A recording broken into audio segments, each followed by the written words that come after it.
नमस्कार दोस्तों। आज मैं बिगनर्स के लिए लाई हूँ 40 डे सीरीज़, जिसमें मैं आपको टूल पकड़ने से लेके चेन से शुरुआत करते हुए हम आगे सारे स्टिच बनाना सीखेंगे और फिर एक एक करके प्रोजेक्ट बनाएंगे वन बाय वन। तो चलें, सबसे पहले हम शुरू करते हैं। हमें टूल चाहिए 3.0 mm, क्रोशिया टूल बोलते हैं इसको। और उसके बाद में हमें स्टार्टिंग में जब आप सीखते हो ना, तो धागा थोड़ा मोटा लेना है और टूल भी थोड़ा मोटा लेना है, जिससे आपको बनाने में आसानी हो। सबसे पहले मैंने टूल को पेन के जैसे पकड़ना है और दूसरे हाथ की पहली उंगली पर धागे को लपेट के उंगली और अंगूठे के बीच में लूप बना लेना है। उस टूल को उसके अंदर डालकर धागे को लपेट कर और आराम से उस लूप से निकालना है, खींचना नहीं है। एक बात का ध्यान रखिए, हमेशा टूल को नहीं खींचना है। ये जो मैंने उंगली और अंगूठे के बीच में लूप को पकड़ के रखा है ना, जब आप धागा क्रोशिया के ऊपर लपेटोगे ना, तो उस लूप को निकालना है उस धागे के अंदर से। आप टूल को मत खींचिए। जैसे जैसे आप आगे बढ़ते जाएंगे, ये लूप को थोड़ा ढीला रखिएगा। कभी भी जब आप चेन बनाएंगे तो लूप को हमेशा थोड़ा ढीला रखिएगा, जिससे वो आसानी से निकल जाए। अभी आप बिगनर हैं, सीख रहे हैं, तो फिनिशिंग पे कोई ध्यान नहीं देना है। हमें पहले टूल पकड़ना सीखना है और चेन बनाना सीखना है, ठीक है। चेन बनाने के टाइम पे हम ये देखिए, मैंने धागे को क्रोशिया पे लपेट कर ये देखिए लूप में से धीरे से मैं निकाल लूँगी। उसके बाद में मैं उसको थोड़ा ढीला करूँगी।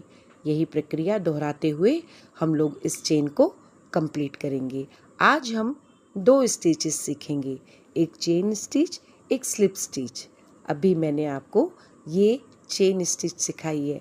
इसकी प्रैक्टिस आपको पूरा एक दिन करनी है। ऐसा नहीं है कि हमें आ गई तो बस। जितना आप इसकी प्रैक्टिस करेंगे उतनी आपके हाथ में फिनिशिंग आएगी। क्रोशिया पकड़ना और चलाना आ जाता है, आधे 1 घंटे के अंदर ही आ जाता है, लेकिन उसको फिनिशिंग आने में थोड़ा वक्त लगता है। इसके लिए आपको प्रैक्टिस तो करनी ही पड़ेगी, ठीक है।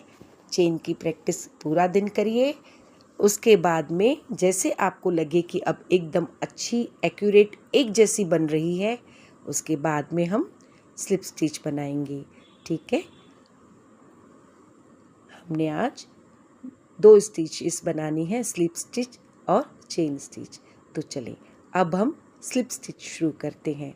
जो चेन हमने बनाई है, उसी चेन के ऊपर हम स्लिप स्टिच बनाएंगे।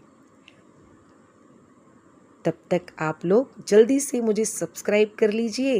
कहीं ऐसा ना हो कि ये वीडियो इधर उधर चला जाए और आप फिर ढूंढते ही रह जाएं, तो सब्सक्राइब पहले कर लीजिए। हाँ, लाइक करना, आपको लगे लाइक करना चाहिए तो आप लाइक भी कर दीजिएगा, ठीक है। अब बनाते हैं स्लिप स्टिच। स्लिप स्टिच के लिए क्या करना है, हमको चेन के अंदर उस टूल को डालना है और धागे को लपेट के दोनों लूप में से एक साथ निकालना है।